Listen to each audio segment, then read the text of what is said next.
Olá, eu sou Lívia Leão e esse é um Li no Livro.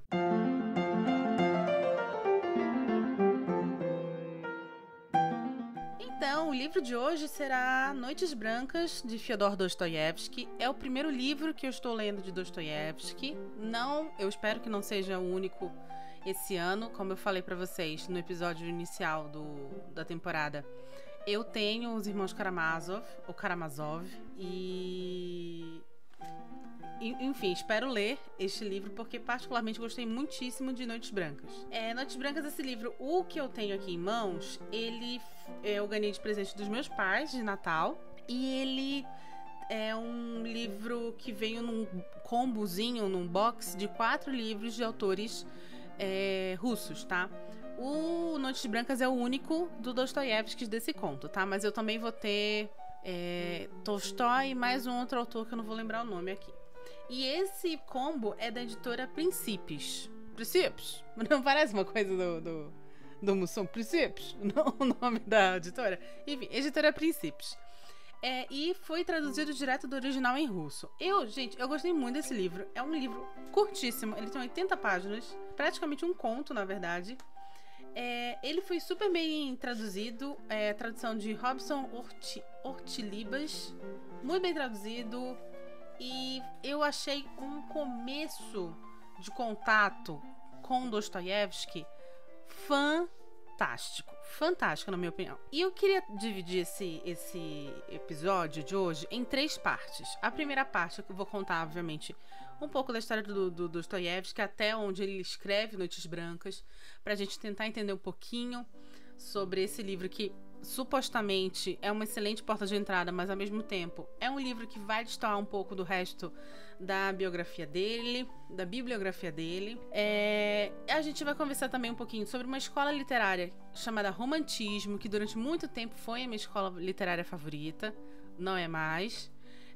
E aí sim a gente entra na parte de spoilers, onde eu vou contar o livro, que é mais uma vez curtinho, então vai ser fácil, tá bom? Então vamos lá. Quem é Fyodor Dostoiévski? Russo, autor russo, muito famoso. Ele nasceu em 1821, vai falecer em 1881, com 59 anos. E 59 anos pro século XIX, gente, não era ruim, tá? Ao contrário, era acho, uma boa média de vida. Principalmente na Rússia czarista, que mais da metade do país estava na miséria total, na pobreza, né? Então, por aí você já tira que o Dostoiévski não era um nascido na sarjeta, ele não veio de uma família de classe baixa, ele veio de uma família de classe média. O pai dele era médico, mesmo que naquela época médicos não fossem essas criaturas super, sabe, acima da lei, como a gente tem no Brasil hoje em dia. Eles tinham lá os seus empregados e tal. Então não era uma família paupérrima. Não era rica, mas não era paupérrima. Os pais dele vão morrer muito jovem. Ele vai ser muito pequenininho quando os pais morrem. Ele é então criado pelos irmãos. E assim que dá, eles enfiam um menino numa escola de engenharia. Uma escola militar de engenharia, tá?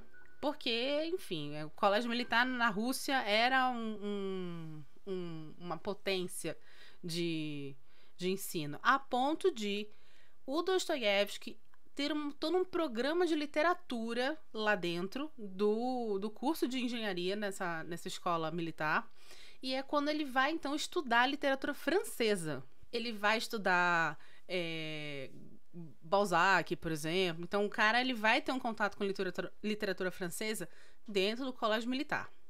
Ele vai se formar e em 1845 ele já escreve o primeiro romance dele, que é um romance epistolar. Vocês sabem que é romance epistolar, né? Drácula é um romance epistolar, por exemplo, que é um romance onde a história toda é contada através de cartas. Guarda essa informação, tá bom? A gente vai falar de novo sobre isso mais tarde. Ele vai escrever um romance epistolar chamado Gente Pobre e já desde o primeiro romance vai ter êxito. Ele vai fazer então uma produção de 45 a meados de 49, sendo Noites Brancas o último livro dele lançado. E aí a carreira dele é interrompida porque ele vai ser preso e enviado para a Sibéria, porque ele supostamente estaria envolvido em um grupo que estaria conspirando contra o czar Nicolau I, que é bisavô, não confundir, o czar Nicolau I é bisavô do czar Nicolau II, que é o último Romanov, que é o Romanov que foi morto com as filhas e com o filho, amando do Lenin, tá? Não vamos confundir. O Nicolau II, ele vai morrer em 1917, que é quando tem a Revolução Russa. O czar Nicolau I, a gente tá falando em 1849, tá? Tipo, sei lá, 70 anos antes.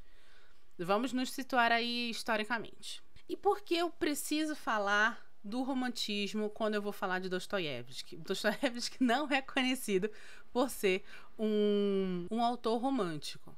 Porque, supostamente, eu falo supostamente porque depois que eu li eu não concordo tanto assim. Noites Brancas é o livro do Dostoiévski que vai flertar mais diretamente com o romantismo. E tendo em vista que ele tem uma base de estudo de literatura francesa, que é a França e a Alemanha são os berços do romantismo mundial. Aliás, o romantismo, ele é uma escola literária que vai nascer em oposição direta ao iluminismo francês. Faz-se, então, sentido aí o fato da produção do Dostoiévski ter este flerte, né? Só que é só realmente Noites Brancas. Mais uma vez, gente, é o primeiro livro que eu tô lendo dele. Não posso botar minha mão no fogo pra isso, tá? Até porque não sou professora de literatura também. Porém, pelo que eu andei pesquisando, realmente Noites Brancas é muito...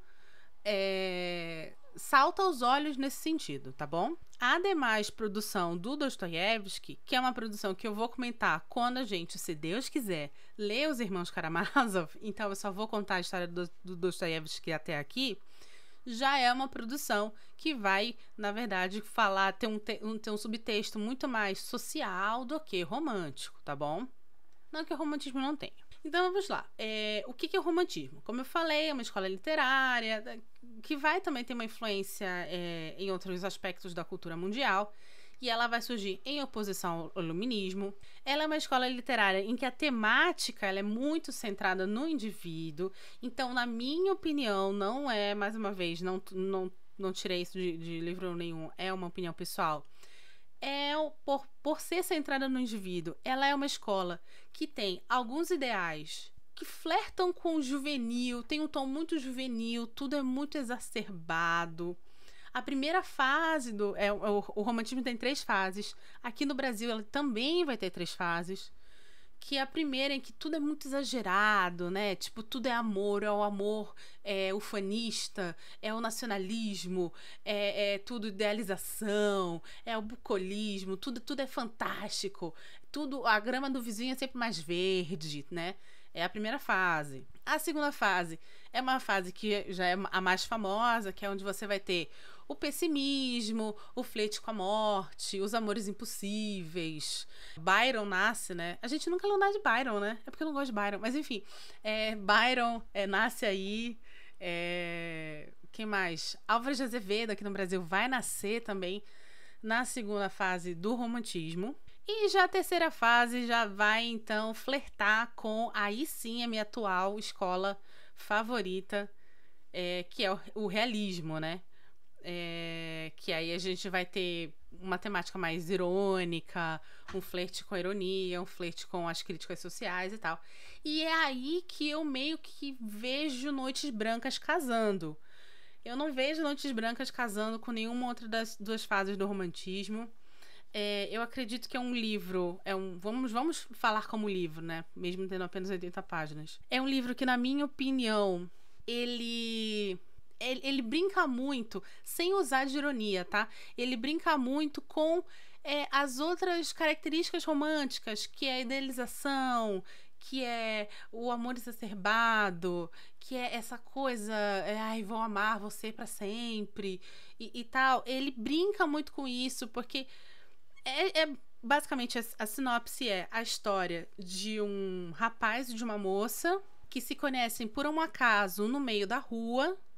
E eles resolvem, então, durante 4 noites, se reencontrar no mesmo local para conversar sobre a vida deles. E aí o nome é Noites Brancas porque tem um fenômeno que eu não sei se acontece só na Rússia, tá? Ou se a localização do globo e qualquer outro país naquela localização do globo ali funciona. é uma noite em que o sol, quando ele se põe, ele continua ainda um pouco acima da linha do horizonte. Ele não se põe totalmente. Então, a noite, ela não fica totalmente escura, ela fica ainda iluminada. Daí o nome Noites Brancas. E por que eu queria falar um pouco sobre o romance epistolar, né? Como a gente falou sobre gente pobre. Mais uma vez, romance epistolar não tem nada a ver em específico com o romantismo, a escola romântica. É apenas um recurso literário para você contar uma história. Mas eu queria fazer esse link porque, oficialmente, o romantismo ele começa com o romance epistolar chamado Jovem Werther, que é do Goethe. Eu, particularmente, detesto esse livro, gente. O Goethe é fantástico, ele é um grande autor, mas Werther é horrível. E, olha, nós estamos falando de uma menina que chorava assistindo Pequena Sereia, tá? Eu chorava assistindo Mari Mari. Eu sempre fui, assim, uma romântica inveterada. Mas, gente, Werther não dá. O cara se apaixona pela menina pelo simples fato que ela corta o pão graciosamente, tá?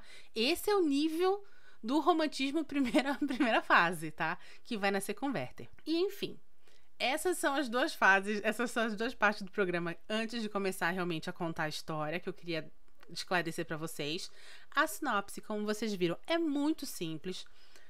Menino conhece menina, menina promete voltar todas as noites até aquele local e passa-se 4 noites eles conversando e uma história vai se desenvolver. Aí, se é uma história romântica ou não, cada pessoa tem a sua interpretação. Eu acredito que é uma história que flerta muito mais com uma visão irônica do romantismo, uma visão crítica ao romantismo, do que realmente ao romantismo, tá bom? Enfim, antes de começar, recadinho aí dos nossos patrocinadores. Oi, tá gostando do episódio, mas não quer tomar spoiler? Sem problema, compartilhe esse episódio com seus amigos. Estamos nos principais agregadores de podcast. Quer ajudar o programa? É só clicar no link da Amazon e comprar esse livro ou qualquer outro através desse link. Não tem custo nenhum a mais pra você. E agora, spoilers! Então, vamos começar. O livro começa com o nosso narrador que nunca se identifica, tá? Ele é um escritor, ele não é um cara de muitas posses, mas ele tem lá a sua casinha, ele tem lá a sua governanta, a senhora que na verdade ele paga para cuidar dele e das coisas dele. E ele está andando por São Petersburgo numa fase que as pessoas estão saindo da cidade. É muito comum em lugares como onde as estações do ano são muito bem divididas, as pessoas migrarem para um local quando está muito frio a cidade vai para um lugar mais quente, quando está muito quente a cidade vai para um lugar mais frio. Isso é muito comum, aliás, até hoje. Uma história rápida. Uma vez eu tava reclamando pro meu chefe, gente, eu não trabalho pro Brasil, eu trabalho pra fora do Brasil, pra uma empresa internacional. E o meu chefe é americano. E aí eu tava conversando com o meu chefe, falei assim, nossa, tá muito frio, nossa, detesto São Paulo no frio, porque as casas brasileiras não são feitas para o frio, né? Elas são feitas pro calor, elas têm janelas enormes, elas são construídas para ter circulação de ar. E isso faz com que aquele 1 mês só de frio que tem em São Paulo, às vezes, dependendo do ano, até 3 semanas só de frio que tem em São Paulo, a nossa casa vira uma geladeira, uma coisa horrenda, assim, fica muito frio. E aí ele muito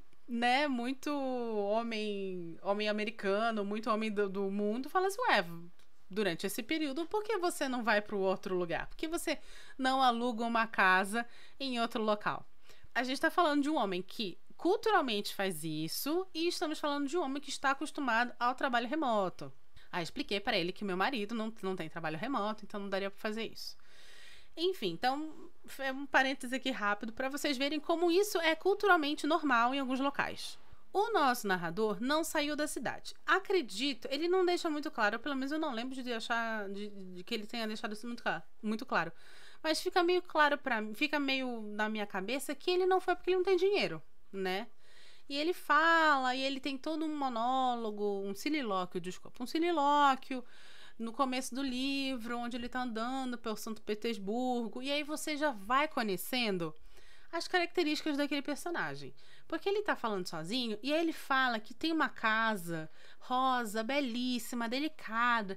E aí, de repente, ele cruza e eles viu que pintaram a casa de amarelo. E é um absurdo, é uma tragédia. Ele imagina a pobre da casa pedindo socorro. E eu, no alto dos meus 36 anos de cinismo, acho todo muito engraçado. Que imagina, particularmente, prefiro a ideia de uma casa amarela que uma casa rosa. Mas, enfim, ele fica arrasado. Aí ele está passando por um rio, por um canal que tem um rio, e ele vê uma moça. E é muito bonitinho, porque... gente, eu achei bonitinho. Ele olha, ela tá de chapéu, assim, virada pro outro lado, olhando pro outro lado. E ele fala assim, eu tenho certeza que esta moça, ela é morena. E ela vira, assim, e ela é realmente morena. E pronto, daí ele já acha que tá escrito nas estrelas, conhecer essa moça. E ela tá chorando, e aí ele fica muito atormentado com a ideia de uma mulher estar chorando e ele não ir lá consolá-la. E ele vai, e aí ela meio que mexem com ela, porque ela não parece ser um bairro muito nobre que eles estão. E já é altas horas da noite, mesmo sendo uma noite branca. E aí ele salva ela do cara meio bêbado, assim, enfim. Aí eles ficam amigos e resolvem, então, se encontrar durante 4 noites seguidas. E o que nós vamos ter? Nós vamos ter essa primeira noite, a segunda noite, onde ele vai contar a história dele, que eu achei chatíssima. Um personagem chato, né? Mas é assim, eu geralmente não gosto dos homens românticos, tá? Não homens românticos que dão rosa, tá? Não, estou falando dos homens criados na literatura romântica. Eu, particularmente, não sou muito fã desse tipo de construção. Daí o fato que Primo Basílio é um dos meus livros favoritos dessa de Queiroz, porque ele vai justamente desconstruir o mito do homem romântico, que é o que o Primo Basílio é, né? Ele chega com vindo de Paris, com toda essa coisa do romantismo, das cartas de amor para sua prima Luísa, e aí no final ele é um cafajeste que só queria comer a prima, tá ligado? Então eu gosto particularmente muito do realismo exatamente por isso, por ele ser uma escola que vai revisitar os arquétipos românticos e desconstruí-los. Enfim, a segunda... isso foi na segunda noite, né? Que é quando ele conta a história dele. Na terceira noite, a mocinha chamada... é um nome russo, que é o diminutivo de Natasha. Deixa eu ver se eu encontro aqui de novo o nome dela, porque é um nome... mais uma vez, é um diminutivo russo. Tá aqui. Nastienka, que em russo significa Natashinha, digamos assim. Vamos chamar ela de Natashinha, que eu acho muito melhor. Enfim, aí a Natashinha vai contar a história dela. Que ela mora com o avó, os pais são falecidos, e aí a avó dela, ela não explica exatamente o que, mas ela fala assim, eu andei aprontando umas coisas aí. A minha avó, pra meio que me controlar, costura a barra da saia dela na barra da minha saia, para que ela sempre saiba onde eu estou. Para você ver já o naipe de Natashinha. E aí nisso ela conta que a avó dela tem uma casa que tem um quartinho ali, e ela alugou esse quartinho para um rapaz, e meio que esse rapaz e a Natashinha se apaixonam e papapá, e ela fala que ele resolve um belo dia ir embora, e ela fica arrasada, e ela vai se declarar pra ele, e ele fala assim, então, eu tô indo embora porque eu sou pobre, você não merece um homem pobre, então eu preciso ir fazer a minha vida, e aí, quando eu tiver dinheiro eu volto pra casar com você daqui a 1 ano. E o que acontece? Aquele dia, aquela noite em que o nosso protagonista, sem nome, encontrou Natashinha, foi exatamente a noite em que o noivo de Natasha tinha prometido voltar. E não voltou. Ela revela isso, que ela sabe que ele está na cidade, mas que ele não foi atrás dela. E ela manda uma carta lá para um local onde ele supostamente estaria, ele não responde. E aí ela fica arrasada, e é por isso que ela tava chorando, tal. E aí, no meio de tudo isso, nesses 3 dias, o nosso protagonista já tá apaixonado pela Natasha, né? E aí, nisso, tem toda uma situação em que ela fala assim... você me ama? Não é pra você me amar, eu gosto de você porque você não me ama. E aí ele fica tipo, é verdade, eu não te amo. E ela, ai, você não me ama. E ela chora. Gente, assim, é uma punheta. Mas é uma punheta muito bem escrita. Quero deixar isso bem claro. E aí vem o brilhantismo do livro, na minha opinião, que é do meio pro final. Que é quando ele chega com a Natasha e fala assim, olha, filha, eu tô afim de você. Eu quero ter um relacionamento com você, me casar com você, tal. E o teu mino aí não apareceu. Teu boy não chegou. Entendeu? Teu boy não chegou. Então, assim, por que você não me dá uma chance? E, cara, como toda grande personagem romântica, a Natasha vai mudar de afeto muito rapidamente. Porque aí ela percebe que o cara dela não vai vir. Ela tomou um bolo do homem.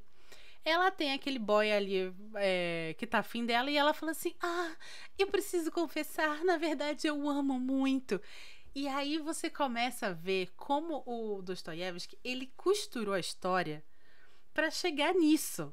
Pra que essas duas pessoas, totalmente delusional, totalmente juvenis, totalmente sem um pingo de responsabilidade emocional, se encontram e só tem como dar nisso. Aí eles vão fazer planos. Ai, porque você vai vir morar na casa da minha avó. E aí a gente vai ficar juntos, a gente vai ficar noivo. E papapá, ppp, pipipi. E aí quando eles estão... Aí ele fala assim, vou te deixar. Vou te deixar lá na casa da sua avó, né? Porque tá tarde, vamos lá. Ai, meu amor, minha querida. Quando eles estão chegando na casa da avó, na porta da casa, quem está lá?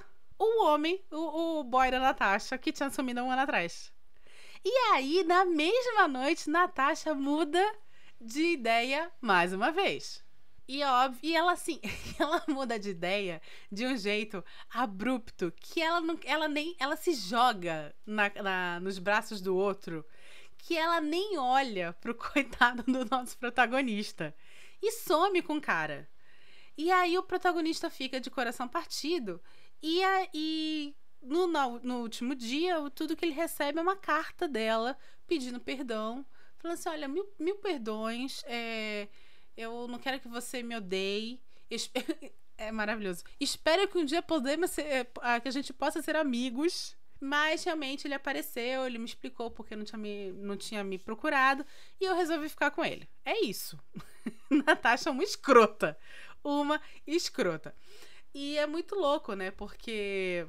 Como a história, ela é muito rápida, ela é muito curta, mas escrita de uma maneira absurdamente fluida, fica muito claro os absurdos de como esses romances juvenis e românticos são volúveis. E como pessoas vão ser machucadas quando elas colocam de uma maneira muito sem pensar, de uma maneira muito impulsiva, todos os seus desejos e suas ilusões em outrem. Cara, esse livro é fantástico.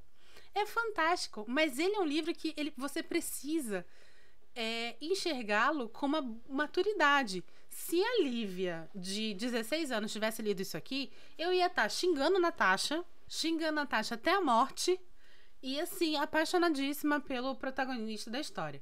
Quando, na verdade, ambos são pessoas sem um pingo de responsabilidade emocional uma pela outra. Eles são pessoas muito, muito delusional, pessoas iludidas, que vivem do sonho. Eles falam muito sobre os sonhos, serem sonhadores e papapá.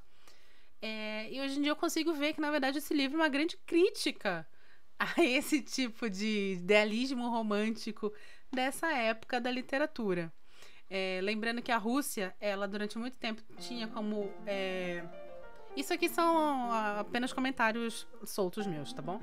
A Rússia tinha durante muito tempo uma influência muito grande da França, a ponto de que o francês era muito mais falado, principalmente nas cortes, entre a nobreza russa, do que o próprio russo. E outra coisa, Natasha também é o nome de uma protagonista de um outro grande clássico da literatura russa, que é Guerra e Paz, do Tolstói. E é uma personagem escrotíssima também, no nível dessa Natasha aqui, que se apaixona e se desapaixona, e porque ela é isso, ela é uma menina de uma família da nobreza, que tá um pouco já sem posses, mas é uma família ainda da nobreza, ela é uma princesa. E ela tem esses devaneios com um homem no cavalo branco e o amor verdadeiro. E o amor, ele tem que ser essa coisa inflamada e tal. Que o Tolstói também vai trazer como uma forma de crítica a essa sociedade. Só que o Tolstói ele faz isso de uma maneira também como crítica social à nobreza russa. Enfim, maravilhoso esse livro. Recomendo. Fiquei muito feliz de ter gostado do meu primeiro Dostoiévski. Quero muito ler mais coisas dele. E, mais uma vez, combo de grandes mestres russos, onde temos aqui Noites Brancas da editora Princípios. E é isso, gente. Espero que vocês tenham gostado do episódio de hoje. Meu nome é Lívia Leão e esse foi um Li no Livro.